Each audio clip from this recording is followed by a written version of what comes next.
প্রতিদিন ভাত ডাল খেতে খেতে যদি আর ভালো না লাগে, এরকম 5 মিনিটের মিক্স রাইস একটু বানিয়ে দেখো। বলছি শোনো, খুব সুন্দর খেতে হবে। আমি আজ বানিয়েছিলাম, তাই রেসিপিটা তোমাদের সাথে শেয়ার করলাম। কড়াই গরম করে একটা ডিম ভেজে নিয়েছিলাম। ফ্রিজে একটু চিংড়ি মাছ ছিল, সেটাও ভেজে নিয়েছিলাম। আর বাড়িতে তো এখন সবার অনেক সবজি রয়েছে।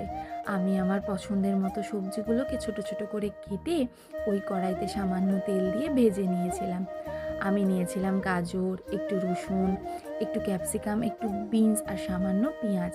ভালো করে ভেজে নেবার পর দিয়ে দিয়েছিলাম সকালে যে ভাতটা করেছিলাম সেই ভাতটা দিয়ে হালকা নাড়াচাড়া করেছিলাম।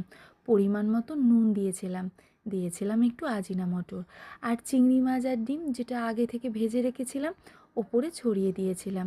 তোমরা একবার বানিয়ে খেয়ে বলো, অন্তত নিজের জন্য এই রেসিপিটা একদম পারফেক্ট।